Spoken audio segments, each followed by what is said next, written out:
tú marcas Venezuela campeón del mundo y ya automáticamente te sale el fútbol de salón. Antes en Google, las búsquedas, en claro. Google, sí, o sea, o marca campeón México 97 y sale Venezuela. Entonces ese tipo de cosas te llena de orgullo, el saber que sí tienes ese reconocimiento. No todo el que deseas, pero eso no te lo va a quitar nadie.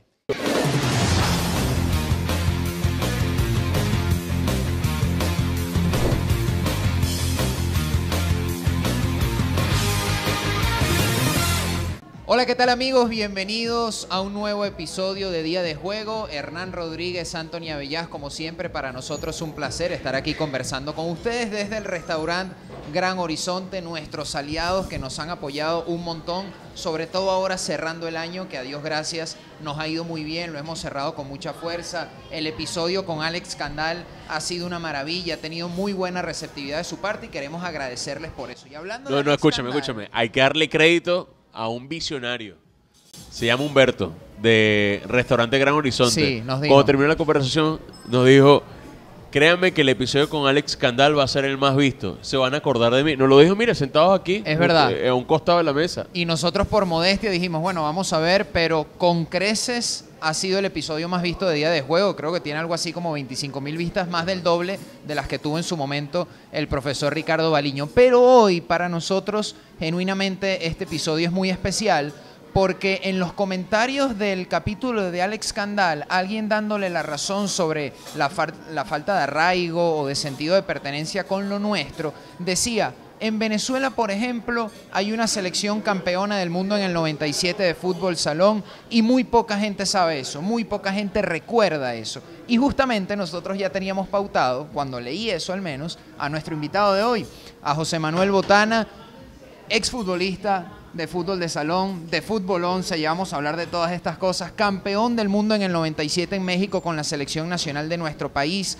técnico de la selección de Panamá en el Mundial de Futsal del 2021, con experiencia también en Kuwait, en Medio Oriente, estábamos hablando fuera del aire de eso, y para Hernán y para mí, ya me atrevo a hablar por los dos, es un gran honor tenerte aquí con nosotros. ¿Cómo estás? Nada, gracias por la oportunidad y agradecido de estar aquí. La verdad es que encantado, estoy contento de haber vuelto al país. Nada, muy satisfecho de estar aquí hoy. Qué bueno, qué bueno. ¿Sabes qué? Yo arranco con algo. Siempre hay un debate en los venezolanos de cuál es el deporte número uno, si el béisbol o el fútbol.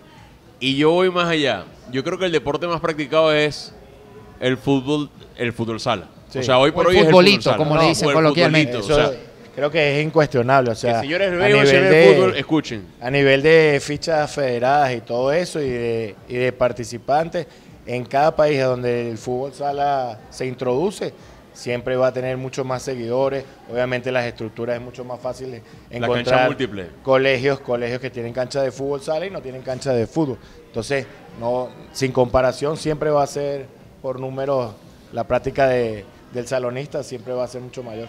José, tal vez para la gente que le gusta el fútbol en general, en cualquiera de sus modalidades, es un poco más fácil seguirle la huella de desarrollo al fútbol 11, al fútbol campo, para llamarlo así coloquialmente.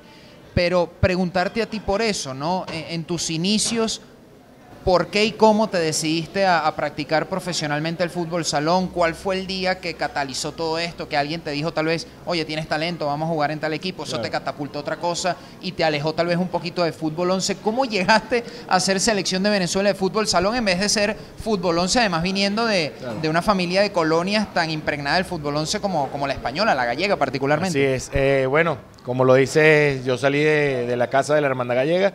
Desde los 5 años practico ambas disciplinas, entonces siempre pues terminabas el partido de fútbol y corrías para jugar en la hermandad el partido de fútbol sala. A nivel de formación, los equipos brasileños te recomiendan siempre trabajar ambas disciplinas y cuando llegas a ciertas edades, entre los 11 y los 13 años, ya llega la especialización y ahí los jugadores toman la decisión, los técnicos toman la decisión. Pero para nadie es un secreto y hoy en día se hace mucho más énfasis en que el fútbol sala en formación es un beneficio total imprescindible para cualquier jugador de fútbol campo. Ajá, pero vamos a hacer un paréntesis ahí antes de que me cuentes cómo llegas al fútbol de salón. Profundizar en lo que acabas de decir. ¿Por qué es fundamental en la formación del futbolista tener la experiencia en fútbol sala en este caso? ¿Qué le mejora? Y sobre todo, pongamos un ejemplo de jugadores de 11 años. Yo siempre pongo un ejemplo. Están en una cancha, en un partido de fútbol, donde juegan las canchas tienen unas dimensiones de 80 por 65, ¿verdad? Un jugador de fútbol 11 contra 11 normalmente va a tocar la pelota entre 10 y 15 veces si es de los más buenos del equipo en esas edades. Si es lateral izquierdo, seguramente no toque ni 2 veces la pelota en todo el partido. Y en un partido de fútbol sala, pues seguramente 5 contra 5 o 4 contra 4 en la cancha, el chico tocará la pelota unas 600 veces, tendrá mucho más gestos técnicos, tendrá que resolver y tomar decisiones mucho más rápido, ¿me entiendes? Participa en ataque y en defensa, entonces te hace siempre un jugador con mucho más completo, sobre todo más completo. A ver, cuando hablamos del futsal, el fútbol sala, en estas dimensiones, ¿cuánto talento hay en la calle de nuestro país? ¿Cuánto talento hay en las calles de nuestro país? Porque, de hecho, el eslogan hoy por hoy del futsal es talento de calle. Y tiene que ver con eso, ¿no? O sea, ¿qué cosas se aprenden distintas a lo que de repente normalmente puedes adquirir en una academia de fútbol, en un colegio donde te den fútbol como materia, complementando a la educación física? Sí, a ver, el aprendizaje que tienen los jugadores en la calle siempre es empírico total. El jugador en la calle desarrolla ese uno contra uno, ese egoísmo, ese protagonismo. Ahí no toman tanta la parte táctica. Más pícaro. Claro, se trata de ganar en la noche o en la tarde, de ganar contra tu amigo con el que estás jugando, y entonces sacas todo tu talento a relucir. Para mí Venezuela siempre ha sido y es un semillero de grandes salonistas. Creo que en la formación estamos un peldaño abajo, y creo que ahí está el tema. Debemos capacitarnos mucho mejor los técnicos en el país y después poder pasar y suministrar esas herramientas a nuestros jugadores. Pero seguramente por talento, es incuestionable el talento de este país.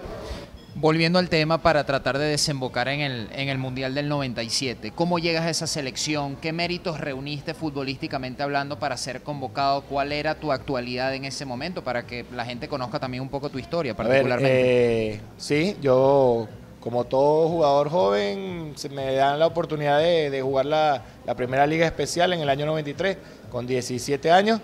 Y la juego aquí en Caracas y no con el equipo más fuerte en ese momento, que eran la Furia de Caracas, en la capital, sino con los Lobos de Miranda. Y ahí pues tengo un desarrollo bastante bueno, una evolución bastante buena, y a los 3 años el profesor Álvaro Guevara me llama para su equipo en Bucaneros de Oriente, en Puerto La Cruz, y obviamente estando bajo su mandato, bajo su dirección, pues continúa la evolución y ya soy llamado a la selección, tanto para los Panamericanos del 96, donde Venezuela también fue campeona panamericana y logró el pasaporte al Mundial de México, y México 97. Pero también tiene que ver, ¿sabes qué? Muchas veces hemos hablado, incluso con la selección Vinotinto de mayores, que clasificar un mundial podría ser la consecuencia de tener buenas estructuras. O sea, que tú teniendo una buena estructura, teniendo una buena liga, seguramente te vas a acercar un poquito más a ese objetivo que todos tienen. Y lo decía recientemente Alex Candal, ¿no? El tema de cómo tú, fortaleciendo tu liga, puedes justamente llegar a conseguir buenos resultados en términos de selección. Esa selección precisamente tuvo eso. Esa explosión del fútbol de salón en los 90, con clubes que realmente movía masa. Yo me acuerdo que la televisión se peleaba por transmitir el fútbol de salón en Venezuela. Eso desembocó en tener, una generación de jugadores, en tener un equipo más competitivo para nada más y nada menos ser campeones del mundo. Ese tema es muy importante. Yo creo que es la liga de hoy en día de futsal va a tener que mirarse en el espejo y tratar de hacer un producto que sea muy parecido al de aquella época. Obviamente era otra Venezuela, pero sí, sin lugar a duda, la Liga Especial de Fútbol de Salón fue la herramienta que nosotros utilizamos para esa evolución tan rápida. Aquí venían los mejores jugadores de Sudamérica, los mejores extranjeros, brasileños, uruguayos, argentinos, bolivianos, todos venían, los mejores, los que estaban destacados venían a jugar aquí. Era otra Venezuela y después el crecimiento fue tan rápido porque jugábamos en mi forma de ver miércoles y jueves, sábado y domingo, ante 5.000, 6.000 personas, 4.000, 10.000 personas. Liga buena, por y todo. El nivel era muy bueno, entonces Sí. el crecimiento fue muy rápido, muy rápido.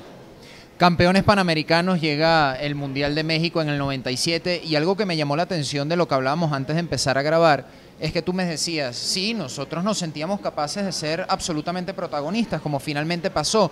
Ahora bien, aunado un poco a la pregunta de Hernán y toda la efervescencia que había en torno al fútbol de salón, ¿el país también los veía así en ese momento? ¿Había expectativa en cuanto a lo que pudiese hacer la selección venezolana? A ver, yo noto que a nivel del país puede ser que tal vez en San Cristóbal sí había ese seguimiento y esa convicción de que se podía lograr la hazaña del siglo, como así se encaminó. Pero en cuanto a la preparación desde adentro, lo que era el cuerpo técnico, el cuerpo de jugadores, todo eso, los que pasaron y no quedaron, todos tenían ese pensar de que sí, de que era posible, y todos estaban entrando en ese, o sea, éramos preparados. Yo me acuerdo que fuimos a la Universidad de los Andes y nosotros en aquella época pasábamos pruebas de alto rendimiento, de verdad, dormir en Mucuchí con GPS en esa época, que todavía seguramente en el fútbol no estaba, No, no sí, estaba de GPS se habla introducido. ahora. ¿Sí me estás entendiendo? Sí. No estaba introducido. Y nosotros, yo sabía ya cuánto eran mis pulsaciones de reposo, que en un minuto, por ejemplo, yo recuperaba más rápido que mis compañeros, por ejemplo, ese tipo de cosas, o que papi recuperaba en un minuto 17, ese tipo de cosas. Esos datos nosotros nos preparamos muy bien a conciencia y estábamos concientizados de que era posible. En este deporte, como te dije al principio, hablando de récord, tú sabes que hay 3 resultados, puedes empatar, perder, ganar, pero obviamente nosotros estábamos mentalizados y íbamos directos a imponer condiciones a nuestros rivales. Se logró, sufrimos en semifinales contra Brasil. Yo me recuerdo que le estaban ofreciendo a ellos $20.000 en ese momento y un apartamento a cada uno. Wow. Y nosotros le ¿Y tú ganamos. me voy a jugar para Brasil? Nosotros le ganamos 3-1 a Brasil, Sí, en con la semifinal, Choco ¿no? y compañía, es correcto. Entonces, nada, una vez logrado eso, no se nos podía escapar ante Uruguay. Entonces, nada.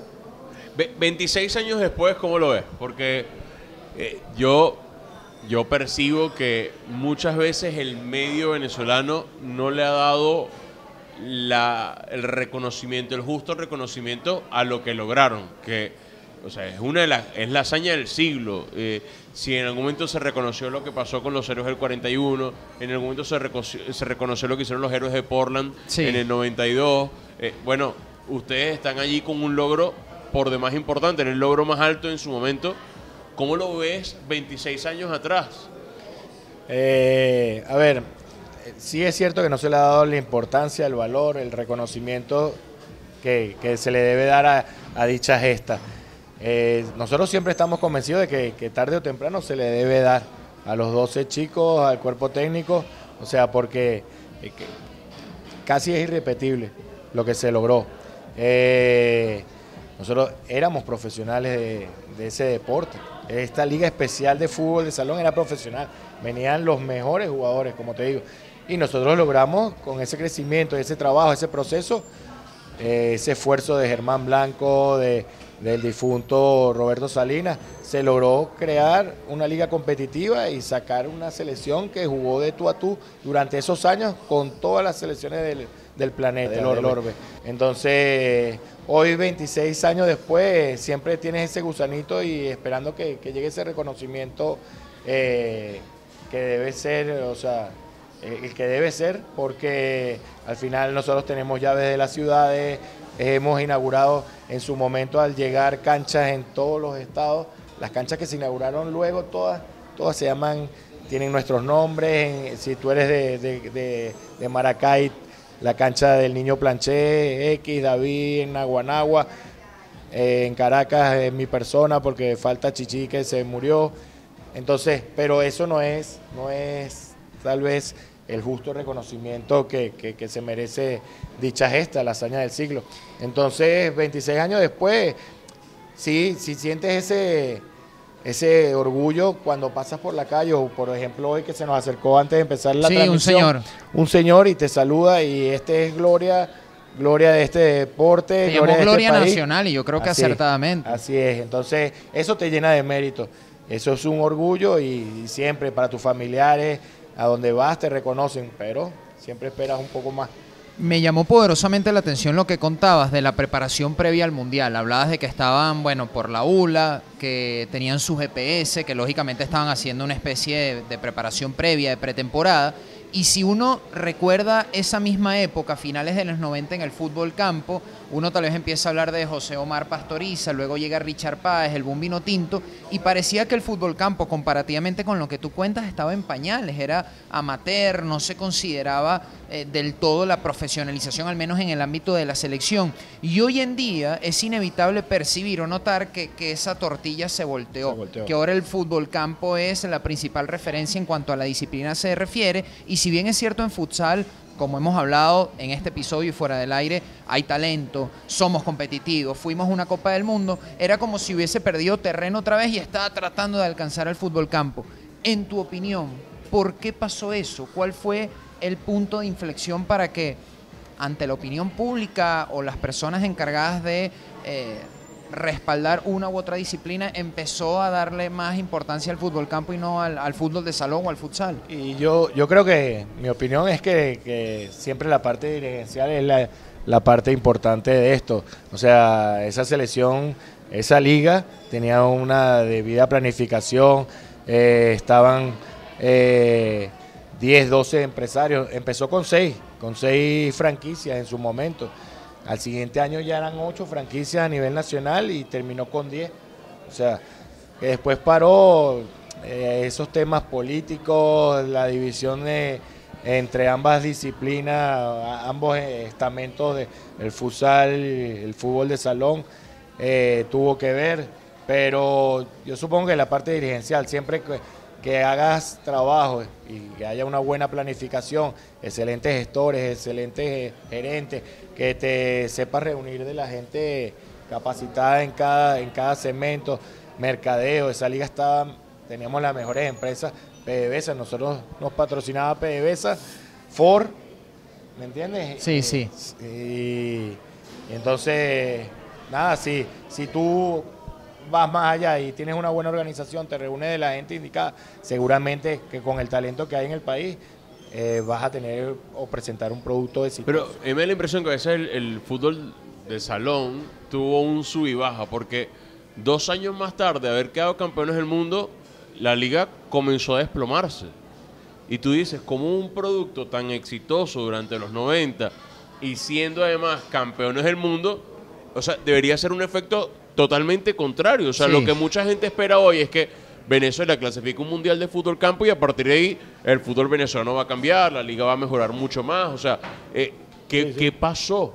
El tema dirigencial, o sea, pero ¿cómo se fue diluyendo eso que lograron en algún momento? Yo le comentaba a Anthony Off the Record el tema de las divisiones, o sea, el conflicto que existía en ese momento entre FIFA y FIFUSA. Entonces, por ahí supongo que eso ya es más a nivel político y supongo que por ahí eso tiene que ver, obviamente. Estuvo a punto de que la gente de FIFUSA dirigiera lo que es el futsal hoy en día, pero al final por desacuerdos entre las autoridades de ese tiempo no se logró. FIFA empezó a invertir mucho más en su deporte y al final tú ves el poder que tiene FIFA a nivel mundial. ¿Sientes que esa resistencia le pudo restar justamente la posibilidad de seguir No, desarrollándose. hoy en día, te comentaba, hoy en día se está jugando el Mundial ahora esta semana. Colombia ganó ayer a Francia 10-1, 4 veces campeona del mundo, Colombia.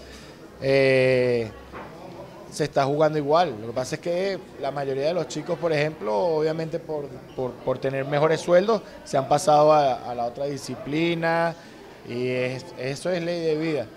Al final, yo supongo que sí, esa discrepancia, pero como deporte, o sea, al final los fundamentos siempre son los mismos en el principio. El deporte que más mundiales tiene es el fútbol de salón, que era el futsal de toda la vida. Y entonces, nada, esa es la opinión que Sí, sobre bueno, ese tema. una lástima, ¿no? Porque como dice Hernán, se llega tal vez a la meca de éxito de una disciplina como en cualquier país, que es ser campeón del mundo. Tú nos hablabas de las virtudes, la competitividad, el apoyo económico, de patrocinio, de esa liga de fútbol de salón y... En el 2000, la selección de Venezuela obtuvo su primer mundial ahora en FIFA en Lituania. En Lituania, 2021. En Lituania, es correcto. Esa selección estuvo a punto, lo que pasa es que más tiempo atrás, en el 2001, esa selección se quedó a un punto, ya hubiésemos sido mundialistas, ¿me entiendes? Y se llevó la selección, prácticamente la misma selección de fútbol de salón, a las eliminatorias, más o menos la base.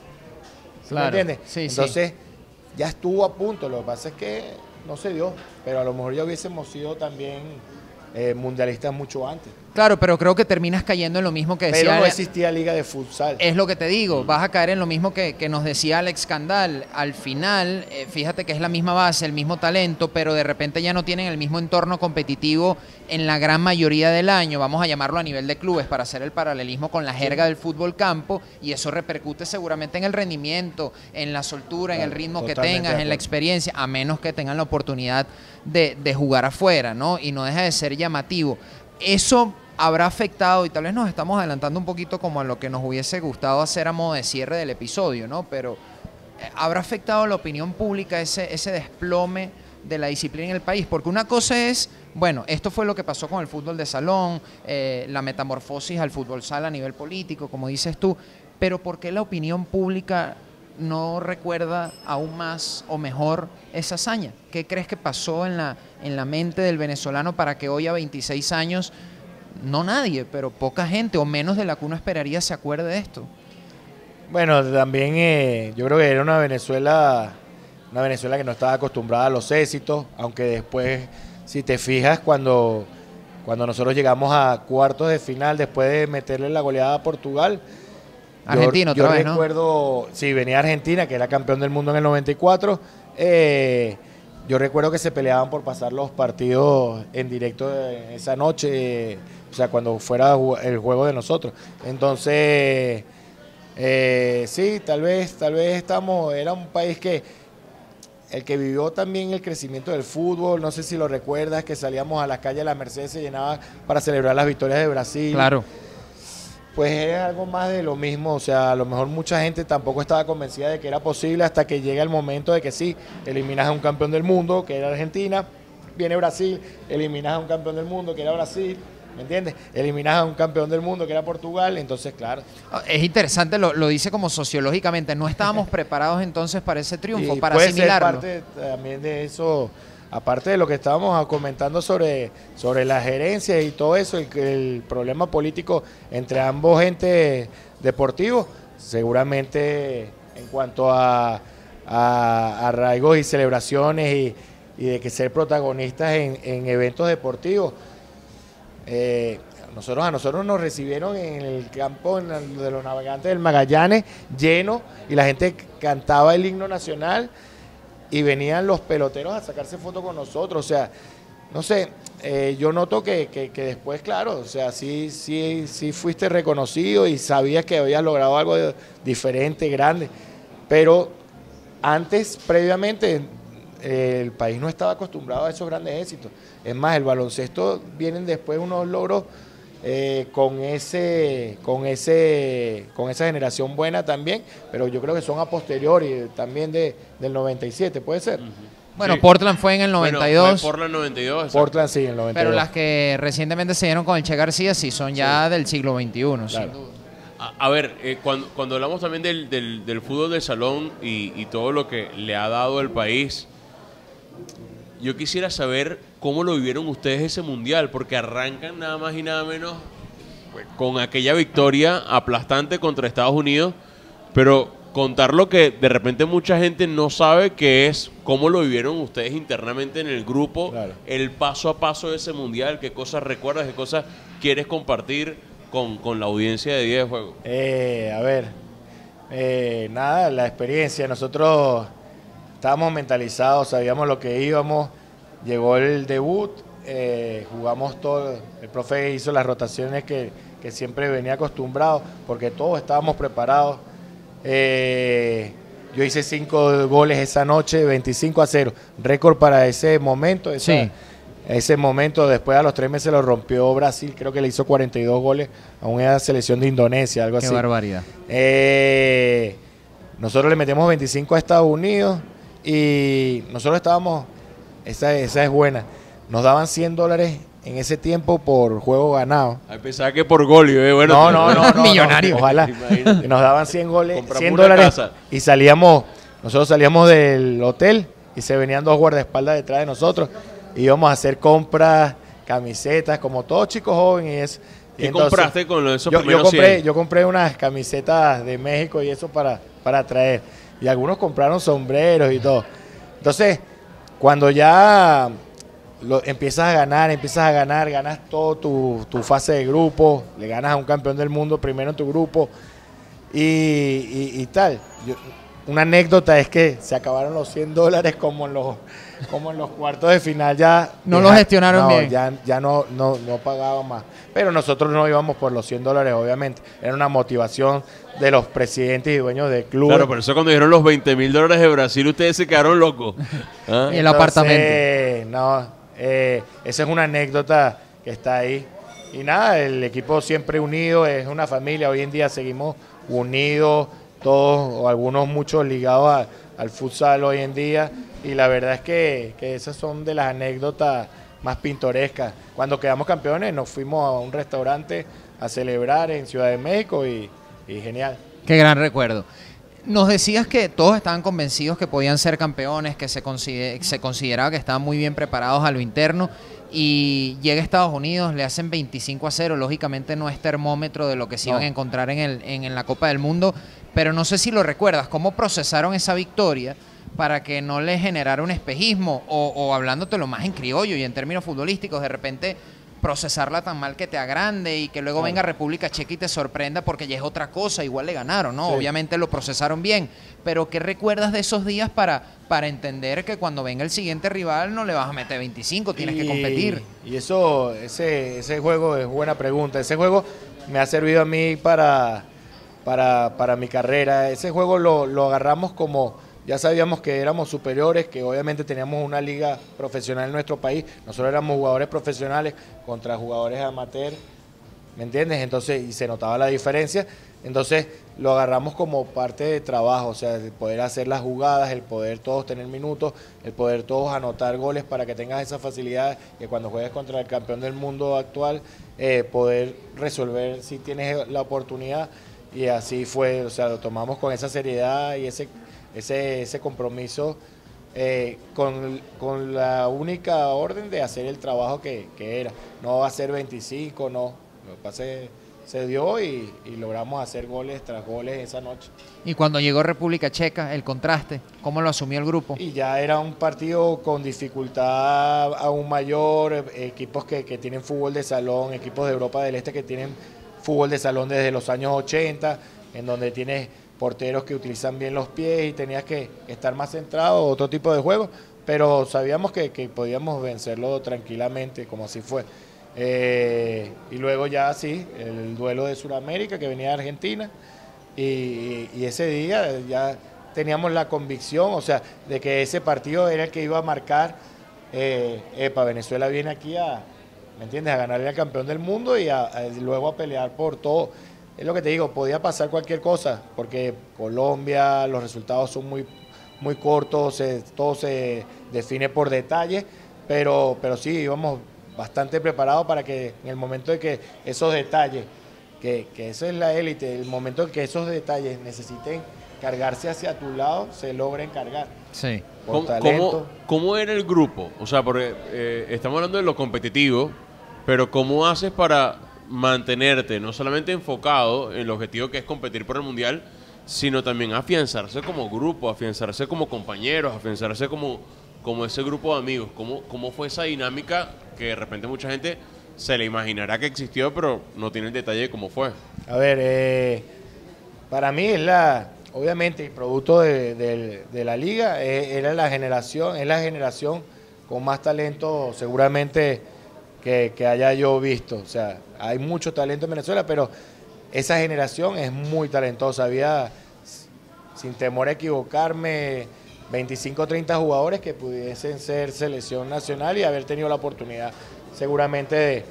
Entonces, ahí la decisión la tiene que tomar el cuerpo técnico. Hoy te dejo fuera por X, por Y, te deja fuera de un Panamericano, de un Mundial, pero ese era el nivel competitivo que teníamos, esos, yo diría 25 o 30 jugadores a nivel nacional. A nivel de grupo, o sea, tuvimos el mejor goleador, el goleador del Mundial, David Pinto, que ayer fue nombrado mejor entrenador del año pasado aquí en la Liga de Futsal en Venezuela. Teníamos a Peña en la portería, el mejor portero sin duda alguna del Mundial, y yo diría que de toda la historia en Venezuela, por el talento que tiene ese muchacho. Y Papi que era el cierre, la columna vertebral, te estoy hablando de la columna vertebral, 3 tipos de experiencias con mundiales encima. Después veníamos los más jóvenes que sí tocábamos, que queríamos paso, pero siempre respetando la jerarquía. La jerarquía. Como grupo, nada, muy buenos amigos, ya te digo, y yo te digo los 25, porque 25 o 30 jugadores, porque siempre pasaba ¿Quién escribe en ese grupo de WhatsApp? Diferente. ¿Quién pone buenos días y manda los stickers todos los días? El que siempre escribe y manda los saludos de buenos días para empezar el grupo es un señor de 80 años, que es la mano derecha de Germán Blanco, que se llama Héctor Abrita. Trabajó con el Carabobo Fútbol Club, gerente, director técnico, extranjero en su momento argentino, que jugó en la época de los 70, 80 en Venezuela.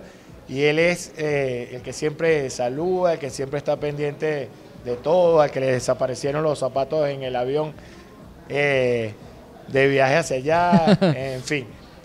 Nada, siempre esa cordialidad y siempre esa buena dinámica de grupo que debe existir, porque también es importante. Si no hay un buen grupo, después está Alfredo Domínguez, asistente hoy en día trabajando con la federación en el futsal, sin esa El entrenador. sí, Álvaro Guevara, hace una semana volvió a quedar campeón con la selección de Bogotá, o sea, es una eminencia, es el que trajo aquí el fútbol de salón, el futsal a este país, las primeras ¿Pero está en el grupo o no está en el grupo de Sí, WhatsApp? claro, sí, Claro. Las primeras capacitaciones de todos los técnicos de mi edad hacia abajo en este país, Álvaro Guevara ha tenido que ver como pieza fundamental en todas las capacitaciones de ellos.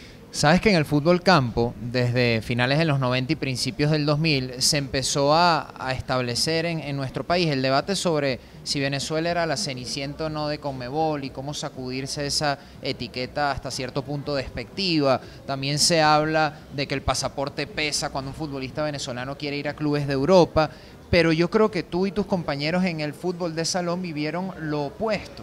Entonces, tal vez de la manera más directa y cruda posible, ¿qué se siente que Sudamérica entera te respete? Claro. Que Sudamérica entera, futbolísticamente hablando, en el caso del fútbol de salón, te tema, en el sentido de que no se quieran cruzar contigo, Claro. porque incluso hay resultados que así lo respaldan. No solo el hecho obvio de ser campeón del mundo, le ganaron 2 veces a Argentina y le ganaron a Brasil también en ese mundial. ¿Cómo los veían los argentinos, los brasileños? Que para quien no conozca esto, parece sacado de una película, ¿no?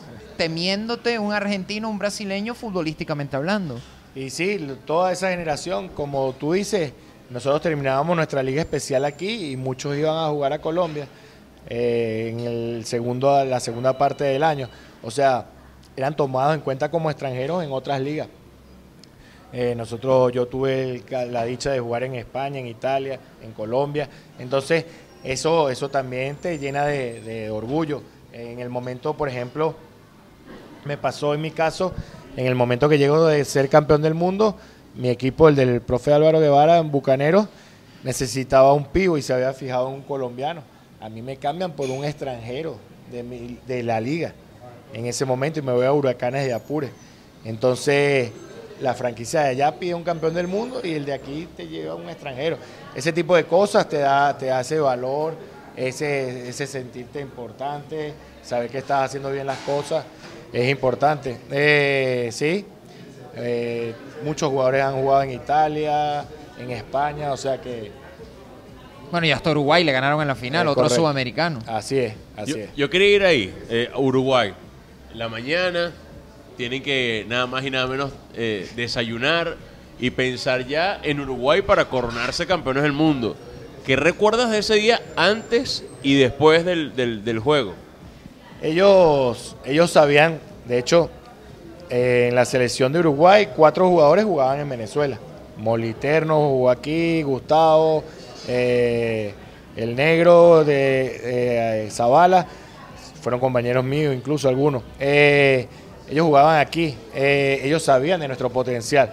Y en el hotel empezaron ya a jugar el partido, intentando sacarnos cuando nos cruzamos en los almuerzos, porque los dos selecciones estaban en el mismo hotel. En el mismo hotel, las llevaron al mismo hotel en Ciudad de México, ¿me entiendes? Y entonces ya en el hotel empezaron las malas miradas, a decir cosas, a subir tal, y ya incluso con actos de pelea.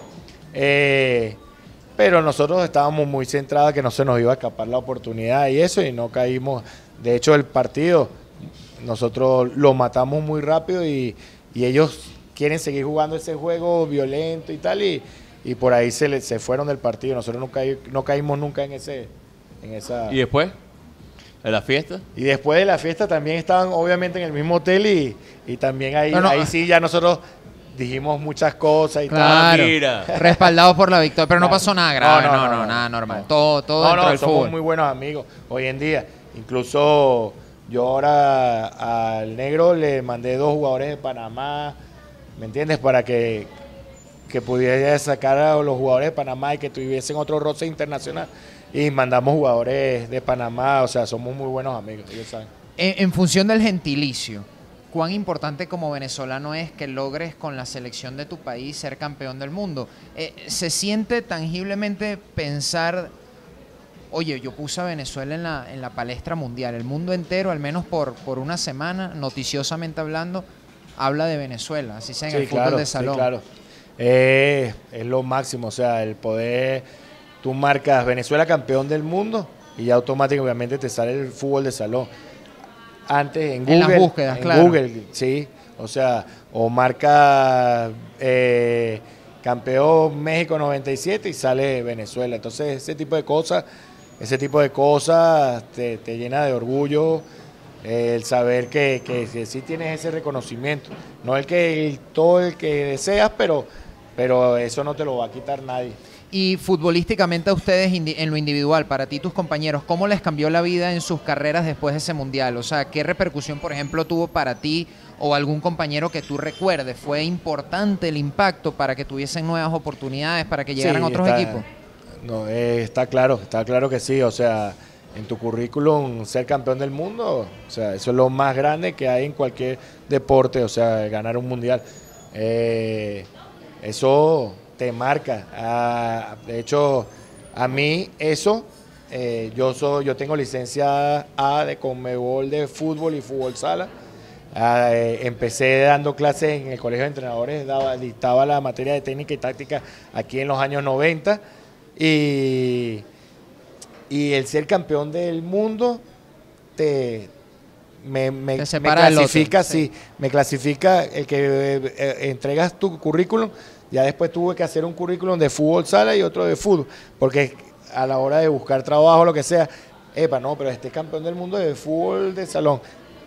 No, ¿qué tiene que ver el fútbol? ¿Me entiendes? Entonces te asocian, te discriminan, te marcan por eso. Entonces, sí, tiene su peso. Sí. Ahora te consulto, más allá del tema del fútbol de salón a futsal, reglas, balón, tomando el futsal como punto de partida, ¿qué tanto ha cambiado el juego en los últimos años? Tú como entrenador, ¿has visto una evolución en el juego? ¿Qué cosas ves nuevas que te gustan? ¿Qué cosas de repente dices, esto se sigue manteniendo y debería mantenerse?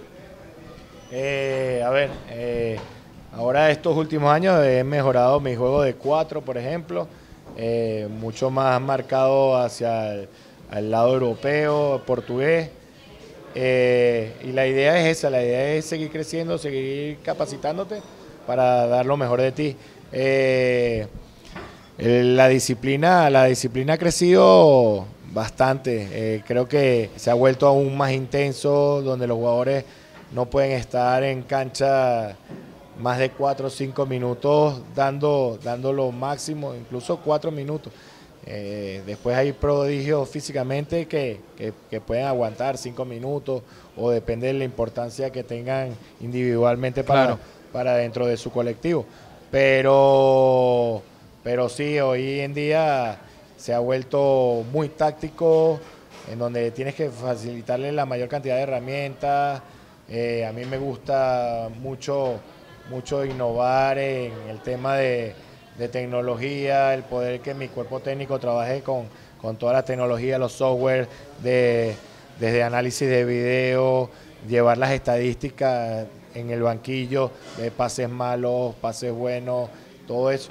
Obviamente la experiencia te da eso para ya saber cuándo el jugador ya llegó a 200 pulsaciones y lo tienes que sentar un minuto y todo eso, pero siempre es bueno tener ese soporte tecnológico atrás, te diga el PFE y no te olvides que aquel ya está. Sí. Tenemos como media hora conversando, diría yo, más o menos, y la gente está viendo esta medallita aquí, todavía no les hemos explicado qué es, ¿no? Es la medalla de reconocimiento de la FIFA por participar en el Mundial 2021 de Lituania, en este caso tú como técnico de la selección panameña, así que quisiera abrir ahora ese tema. Estás en el ocaso de tu carrera profesional, en el momento que se vaya dando, ya la chispa para dirigir o para dedicarte a lo que eres hoy en día, ¿la tenías? Sí. ¿Alguien la encendió? ¿Cómo arrancó esa aventura para dirigir? A ver, siempre, como te digo, en los 90 era técnico ya, uno de los pocos técnicos, yo diría en Caracas, de fútbol, capacitado, había estudiado en Lima, hecho trabajos en Ámsterdam, en Italia, o sea, siempre me he capacitado. Siempre tuve esa vocación de irme capacitando y llevando mi carrera deportiva. Al final, como tú dices, llega ese gusanito, vamos a poner todo lo que sabes. Aquí he dirigido en mi momento selecciones de mundialitos, cosas así, de distrito, de líder, pero te estoy hablando con 20 años, 22 años, o sea que siempre he creado escuelas con 300 jugadores de fútbol sala dentro de la hermandad, o sea que siempre he tenido esa vocación de dirigir en la parte gestora, en la parte técnica, y la verdad es que se me ha dado bien, nunca he parado las capacitaciones. Y luego llega el fútbol sala, me termino de capacitar bien, obviamente por mi experiencia como exjugador, me capacito con los mejores brasileños, con los mejores europeos, e intento siempre mejorar y darle una forma y ofrecer una metodología diferente, agarrando lo mejor de cada uno, españoles, brasileños. Y entonces, y por ahí estoy en eso, tratando de moldear una metodología personal que creo que es importante, hacer pensar al jugador, facilitar conceptos, herramientas a ellos y que ellos al final toman las decisiones que se ven en el fútbol, que es lo que hoy en día está privando en todas partes del mundo la toma de decisiones. Esa parte cognitiva, pues todo va por ahí, esa metodología, y la verdad es que está dando resultados. Qué bueno. Nos contaste que tenía más de 10 años sin venir a Venezuela. 14. 14 años sin venir a Venezuela. Regresaste a Venezuela y qué cosas se te despertaron que tenga relación también con lo que viviste en aquel momento como profesional aquí en nuestro país. Estoy muy contento porque primero me encontré un país un poco mejor, me parece. Segundo, empecé a convivir, a ver, porque me gusta ir a ver entrenamientos, ya sea amateur o profesionales. He ido a varios entrenamientos de los equipos profesionales y me gusta ver esa característica del salonismo nacional, el venezolano, que tiene esa característica que lo diferencia del resto, que es más uno contra uno, yo soy el más fuerte, el mejor físicamente, ese talento y te gusta, entonces sientes que puedes aportar, que creo que por ahí van los tiros donde podemos mejorar seguramente en el futuro, tener mejores selecciones todavía de fútbol sala, introduciendo en la metodología, cambiando la formación de nuestros chicos. Entonces sí, la verdad que contento. Bueno. José, sé que estás haciendo, bueno, algunas escuelas aquí, algunas clínicas, sí, que quería que profundizaras en eso y combinarlo con otra pregunta, ya que lo estás haciendo en Venezuela, ¿qué salario emocional te devuelve? Tal vez sientes algo del deber moral de aportarle a Venezuela en su crecimiento con todo lo que tú has acumulado profesionalmente hablando. Sí, estoy realizando esas clínicas, como te digo, con la metodología, tratando de introducirla, capacitar a los técnicos. Vengo de realizarla en México, El Salvador, Panamá, Dominicana, Honduras. Entonces la idea es esa, la idea es darte a conocer un poco más de qué trata la metodología, el poder facilitarle herramientas a los chicos.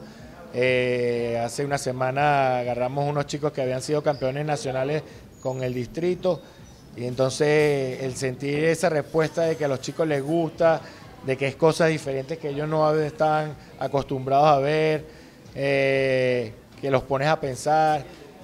Yo soy muy detallista y trato de tener todo muy atado, el tema de detalles, de piernas y todo eso. Entonces, ellos dicen que nunca habías tenido la oportunidad de tener una clase así. Entonces, pues esas clínicas las estoy haciendo así, en ese aspecto. Las dividí en 3 etapas de la vida. La formación entre 5 y 7 años, hago ejercicios para que los niños también a esas edades, obviamente trabajando la parte psicomotriz y poder desarrollar todo el juego de uno del chico, porque en esa edad somos más yo con el balón, ¿sí me entiendes? Entonces intento proporcionarles las herramientas ahí y los juegos y las tareas a los técnicos para que vean que se puede trabajar y sacarle mucho más rendimiento a los chicos y hacer los mejores jugadores con ese tipo de trabajo. Y luego la segunda etapa es la especialización entre los 11 y los 13 años, donde ya el jugador pues decide, desde mi punto de vista, que si desea continuar jugando fútbol sala, pues ya se debe especializar en las posiciones, o si quieren pasar al fútbol de campo, como lo hacen hoy en día todos los equipos del mundo. El Fútbol Club Barcelona tiene su formación, su etapa de formación en fútbol sala. La Juventus tiene su etapa de formación en fútbol sala. Ya no parar de contar Corinthians, Santos, Vasco de Gama, todos los equipos brasileños inician en ambos deportes la formación, porque es vital, por lo que habíamos hablado antes. Y luego viene la parte de alto rendimiento, donde ya es mucho más táctico, donde ya empiezo a meter algo de futsal actual, que yo he visto y he mamado en Europa a nivel de profesional, en Asia, y entonces dándole forma a eso para tratar de que también observen algo diferente a lo que se juega en el patio y que les llame la atención. Claro. La verdad es que sí ha habido buena recepción.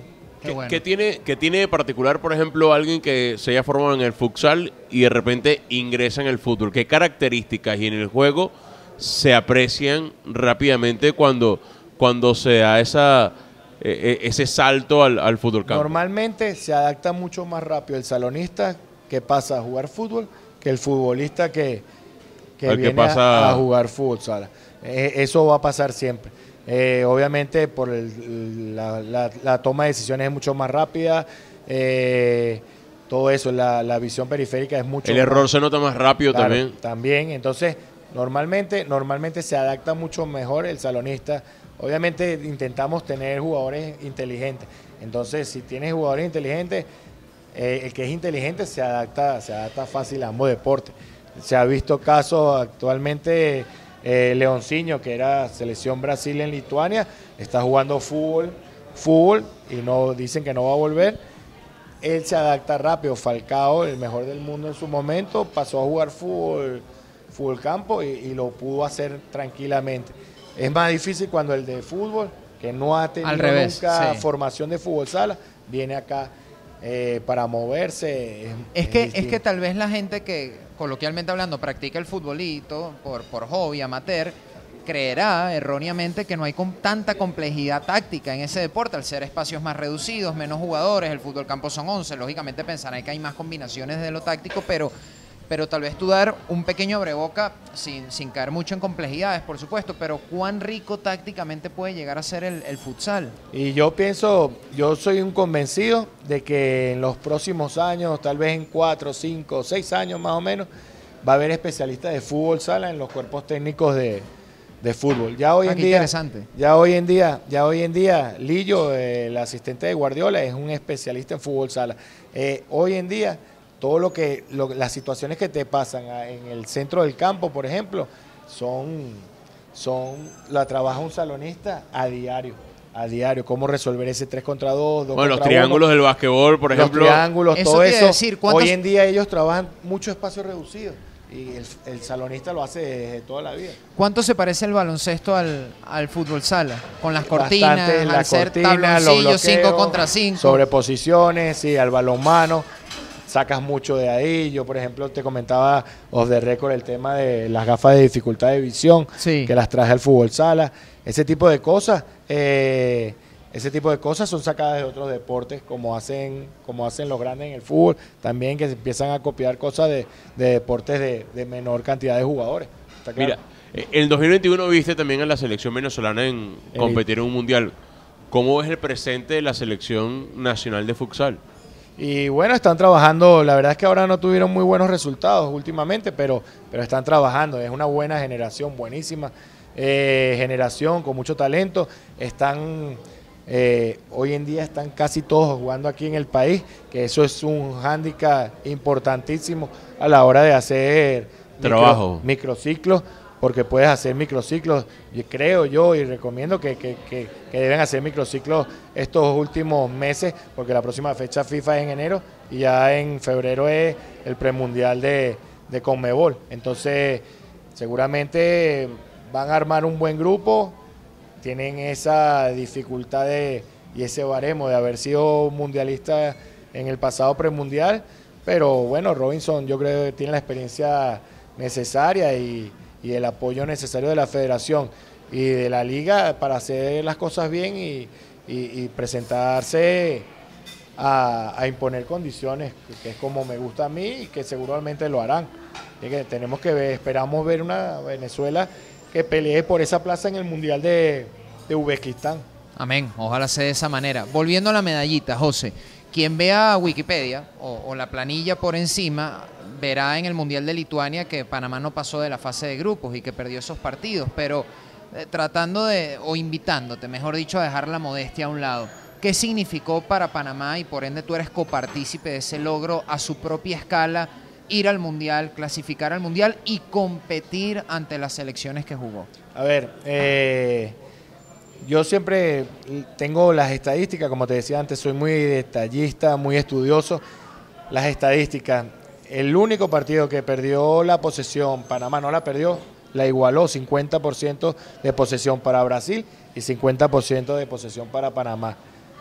En Panamá no había liga, en Panamá no son jugadores profesionales, ahora tienen una liga, hoy en día ya los hemos sacado a la mayoría, de hecho vienen a la grita, vienen 6 o 7, vienen a la grita ahora en diciembre para el torneo ese de la grita a jugar. Esa es la idea. Panamá, desde que yo llegué, modestia aparte, la idea se les intentó inculcar de que era posible ser protagonista, jugar de tú a cualquier selección del mundo. Hoy en día medalla de bronce en el último suramericano, solo se perdió con Venezuela y gracias a la situación de portero-jugador, si no, Venezuela no hubiese utilizado el portero-jugador, no le hubiese ganado a Panamá y no solo eso, Panamá hubiese sido medalla de oro, Venezuela quedó fuera ahí. Entonces, hoy en día Panamá ya puede jugar de tú a tú con cualquier selección del planeta, imponer condiciones tácticamente. Esa es la mejora que yo creo que obtuve con lo que logré con los chicos. Hoy en día se descubrieron muchas jóvenes talentos que tienen hoy en día 23, 24 años, o sea que pueden brindarle mucha más experiencia seguramente a la selección de Panamá. Entonces, es un país con mucho talento, que me abrió las puertas, que tú vas de compras en el aeropuerto, en cualquier lado, te paran y se quieren sacar fotos, o sea que te reconocen el trabajo. Yo me sentaba con Thomas Christensen a ver los partidos de fútbol para tratar de traer a algún chico de fútbol en su momento, y Thomas me preguntaba, hey, José, ¿a qué jugador agarrarías aquí? Y yo le digo, es una anécdota, aquel rubio que está allá, si no lo agarras tú, lo voy a hacer yo el mejor cierre del país. Y entonces él me respondía, no sabes nada, ese tipo ya tuvo en las inferiores del Villarreal. Entonces son cosas que te suceden y es que el panameño tiene mucho talento, mucho talento. Lástima que, por ejemplo, en su momento Thomas no logró clasificar al Mundial y el último mes fue muy malo, porque si hubiese clasificado, yo estoy seguro que hubiese continuado el proceso de Panamá y seguramente se le hubiese dado todavía mucho más evolución al proceso como tal. Después de haber logrado tantas cosas, ¿qué sueñas hoy? No, a ver, sé que voy a dirigir algún día la selección de Venezuela. Bien. Eso te iba a preguntar. No tengo problema en decirlo. Sé que tarde o temprano se presentará la oportunidad en algún momento. Cuando llegue, sé que imaginarte, o sea, ¿te lo has imaginado? Me daría satisfacción. Sí, me lo imagino siempre. Obviamente, soy el primer venezolano en dirigir una selección en el extranjero. Entonces, eso te da, ¿por qué no? La legitimidad para pensarlo. La legitimidad para pensarlo. Entonces, así es. Entonces, la idea es esa, la idea es trabajar y seguir creciendo para algún día poder hacer que Venezuela vuelva a llegar a otro mundial. Ojalá que lo hagan ahora con Robinson también, ¿por qué no? Pero sí, me gustaría. Yo te iba a preguntar más o menos eso y ya lo acabas de responder, ¿no? Respetando el trabajo de quienes ya están allí, por supuesto, eso jamás está en duda, pero si en algún momento soñarías... No, y seguramente en enero o febrero llegue alguna selección de CONCACAF, seguramente.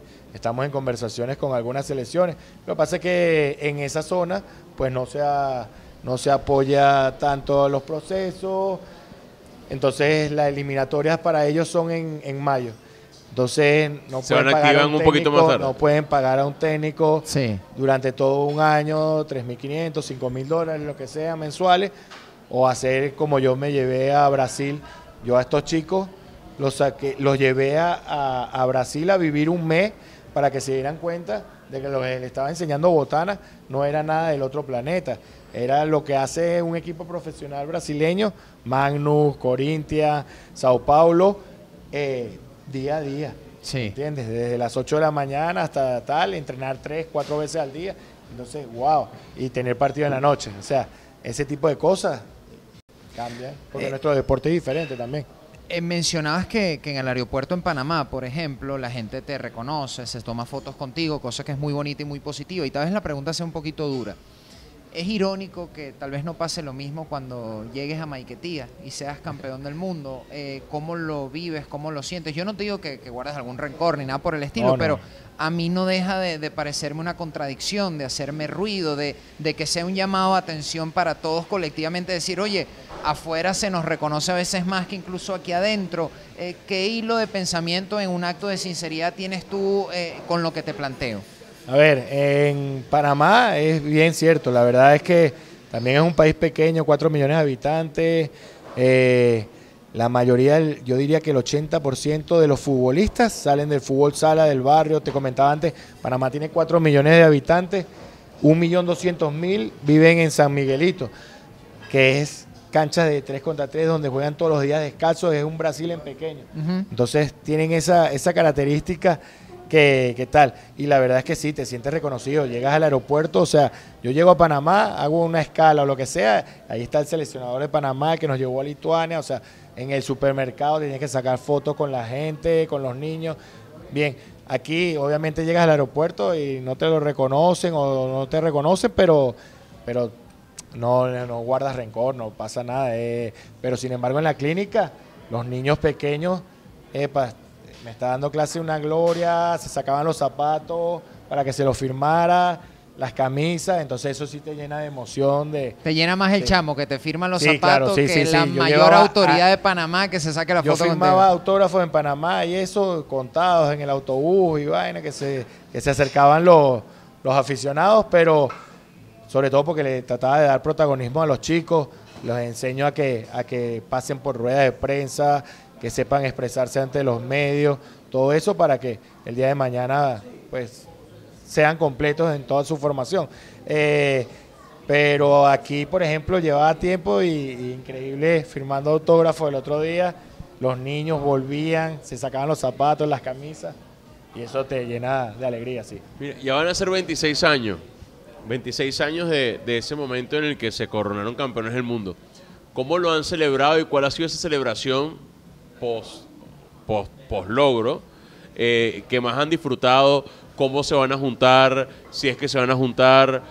¿Cómo van esos preparativos de la fiesta? Sí, nosotros nos juntamos todos los 5 de diciembre, que es cuando... ¿Y cómo hacías cuando estabas en Panamá? No, si alguien Zoom. por alguna labor, sí, reunión por Zoom y llamada, eso sí. Siempre. Ojo, la gente, perdón que te interrumpa, la gente va a ver esto el 5 de diciembre, que es cuando lo vamos a publicar. Aclaramos, lo estamos grabando la semana anterior, no pasa nada, lo podemos decir. Capaz Así esta que hora lo estarán cuando viendo lo vean, en- el señor va a estar enrumbado de repente, Claro. pero bueno, bien merecido. Sí. Pero ahora sí, continúa, ¿cómo lo van a La celebrar? verdad, la verdad es que siempre lo celebramos, siempre hacemos una videollamada con los que están afuera y no pueden venir, pero siempre tratamos de reunirnos y allá en San Cristóbal, donde está el Estadio de Campeones. De hecho, el hotel de Academia del 97, que es un equipo de futsal de primera división de aquí, nos da todas las facilidades, el poder estar allá, todo, la comida, la estadía, todo. Y entonces intentamos darle ese recuerdo. Ese peso sí, simbólico. ese peso simbólico. ¿Sabes que cuando ¿qué están en estamos esas tratando? reuniones? Estamos tratando de lograr juntar, hacer un partido Uruguay otra vez. Ah, mira. Las viejas glorias y los jugadores de esta época después. Y estamos en eso, estamos organizando eso y esa es la idea. Tú sabes que siempre cuando se reúnen así hay una anécdota que se repite. El cuento con el que vuelven a desahogarse de la risa como que si fuera la primera vez. ¿Cuál es ese cuento? Y hay mucho porque son muchas vivencias, muchos módulos de preparación, los juegos de cartas tal vez, que la casa pierde y se ríe, David sabe que es con él. ¿Jugaban truco o algo así? Sí, cosas así. ¿Y le enseñaste entonces- a jugar brisca o no? No. ¿O canasta? No, Esos son los juegos de las David abuelas siempre gallegas. quiere ganar. Nada, ese tipo de anécdotas siempre están ahí. Después, como te decía, a los nuevos el cortarles el pelo y todo. O sea, sí. Más allá de las anécdotas, que tiene mucho que ver con la pregunta de Hernán, cuando hablan en serio, recordando eso, ¿qué se dicen? ¿Qué es lo que se reconocen mutuamente? Nada, nosotros, ya te digo, la generación para mí es la mejor generación de todos los tiempos en cuanto a salonismo se refiere. Porque son mis amigos y los conozco. O sea, yo no veo hoy en día un tipo que pivotee como pivotea Niño Planché. O sea, ¿me entiendes? Tan completo como él. O sea, que gire el centro de gravedad muy bajo y que gire y se pare tan fuerte. Ese tipo de cosas, o sea, es que es verdad, o sea, entonces nosotros siempre pues destacamos las cualidades y cuando ves a Peña, por ejemplo, y ves las paradas en el Mundial contra Brasil, o sea, es increíble, paradas arriba, o sea, arriba en donde no ves que llegue cualquier portero, o sea, es increíble, o sea, y se lo dices al otro, eras el mejor en tu época, eres el mejor. Yo tengo claro, para mí siempre, en mi época, fui suplente del mejor cierre del planeta. Del planeta. En ese momento llegó a ser el mejor cierre del planeta. ¿Sabes qué? Más allá del béisbol, la gente aquí no está acostumbrada a escuchar hablar de nosotros mismos así. De hecho, nosotros como periodistas, no sé si a ti te pasa, a mí no es que me hace ruido, no es que lo dude, pero no deja de sorprenderme. Claro, sí, me agarra sí. como fuera de base a veces el término, la etiqueta, que lo digas así tan a la ligera y con tanta convicción, y seguramente era verdad. Yo era suplente del mejor cierre del planeta. Sí, Que sí. un venezolano, más allá de Yulimar Rojas o Antonio Díaz o el propio Miguel Cabrera, Ronald Acuña, en el béisbol pasa, en el atletismo ahora, pero en el fútbol no estamos acostumbrados Claro. a hablar así. Es que hoy en día tampoco existe, lamentablemente. Ojalá estemos en vías de, pero ya es el logro que llega un equipo competitivo. Ahora, hablar del mejor volante 5 del planeta, que sea un venezolano, ojalá el mejor Claro. delantero, pero en el fútbol de salón sí. Oye, ¿cómo hacer para rescatar eso otra vez? Y bueno, si yo creo que el estuviera en tus manos, talento con lo recursos hay. y todo, ¿qué hay que hacer en Venezuela para revivir Yo esta creo que la disciplina? formación, la estructura, formación, planificación, yo creo que esos son los secretos mejores guardados. Obviamente tener una liga competitiva que dure mucho más meses. Estos chicos, ahora estaba viendo que ahora esta fase va a durar seis juegos. Sí. ¿Entiendes? Entonces 6 juegos eran una semana y media. De trabajo en de los época. otros tiempos, en claro. mi época, Claro. ¿me estás entendiendo? Era una semana y media en mi época. Entonces, pero con los mejores. O sea, con los mejores colombianos, con el capitán de Giovanni Hernández, que jugó aquí muchos años, que tú todavía vas mira, se me fue, a Monaga y preguntas quién es quién es Giovanni Hernández y te dicen, no, Giovanni vivió aquí. Bueno, aquí lo tengo, segundo héroe. goleador de ese mundial con 9 goles. Bueno, por pues detrás de Giovanni David Pinto. tenía sus propias zapatillas en esa época. Entonces, es lo que te quiero decir.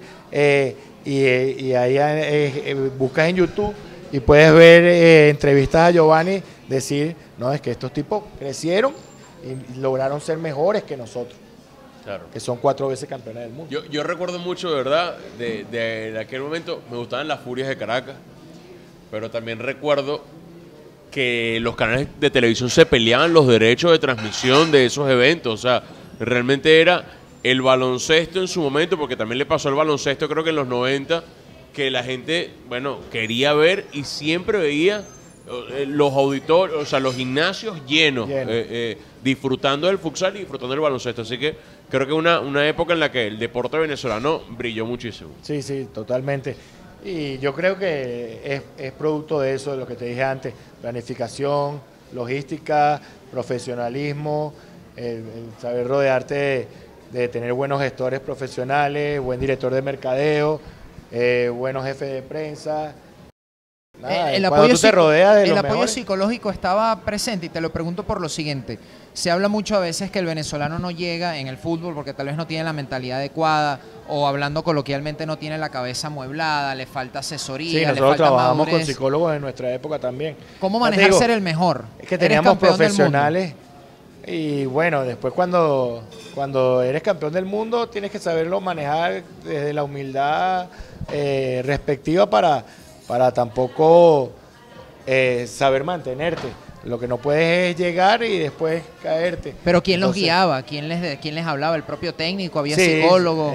No, dentro del cuerpo técnico había gente que se dedicaba a esa parte y que siempre con charla o luego, así como tenías sesión de video, tenías sesión de psicología en donde, chicos, es bueno que todos se levanten. Nosotros éramos una familia y ya te digo, y cuando digo nosotros siempre nombro 25 o 30 jugadores, no los 12 que somos campeones del mundo, porque pienso que es de todos. Robinson, todos esos chicos que han pasado por esos procesos y los anteriores, porque Venezuela se venía creciendo. Venezuela participa en el Mundial del 91 en Italia y es quinta del mundo. ¿Me entiendes? Donde jugó Amiguito y otros jugadores muchos de otras edades. Entonces, pero ya papi tenía, ya jugó el Mundial del 91. O sea que ya tenían ese recorrido, David y todo. Entonces, cuando digo que todos nosotros, siempre pensando en todos los salonistas de esa época, entonces, obviamente ese profesionalismo es lo que te hace ser mejor, sacar el mayor rendimiento y el mejor rendimiento de ti, de tu talento. Yo creo que Mira. mira, para cerrar, cuéntanos de Kuwait. ¿De qué? Kuwait, estuvo en Kuwait. Kuwait. ¿Qué tal Kuwait? En Kuwait, fantástico. Agarré un equipo que nunca había superado el 7º lugar y quedamos tercero en la liga el primer año y tercero en Copa. La verdad es que muy bien, donde logré mejorar mi inglés, que fui, más que todo esa era la razón Y los principal. contrastes sociales, porque son países de mucho contraste Culturales social, también. ¿no? Y sí, el poder salir afuera, tomarte un café de $20 y que no puedes hablar con nadie, eso también te lleva a un shock. El árabe es una persona que es un ser como superior, al revés que en Panamá, por ejemplo, Kuwait también tiene 4 millones de habitantes, solo que 3 millones son extranjeros y 1 millón es kuwaití. Entonces, al extranjero lo tratan como un empleado, o sea, no más. Entonces no puede también tener esas distintas atribuciones y tal. Pero genial, en la parte deportiva genial, el poder dirigir y llevar el equipo en otro idioma era un reto, un desafío, y la verdad es que después de la tercera semana me solté, entonces bastante bien, contento.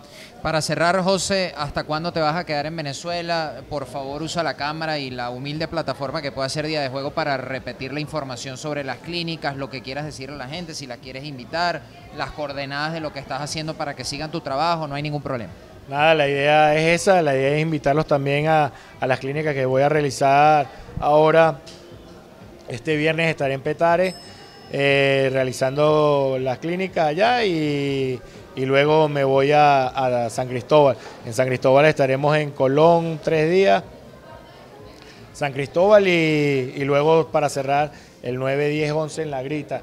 Entonces, nada, están totalmente invitados, entrenadores que sientan ese gusanito de poder recibir diferentes conocimientos, porque yo al final siempre digo que nadie es tan inteligente para saber todo, ni tan ignorante para no poder recibir ningún tipo de información. Entonces, al final todos son bienvenidos y la idea es esa, poder colaborar y el que quiera ser agradecido de tomar ese curso, ese clinic allá, pues bienvenido. ¿Es abierto al público? Sí, sí. Ah, bueno, maravilloso. Te tengo una más, antes de cerrar. Fuiste jugador, ahora entrenador. ¿Qué diferencias hay entre los jugadores de distintas regiones del país?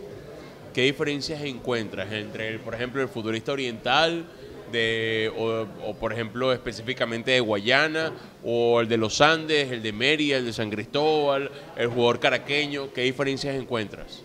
Buena pregunta.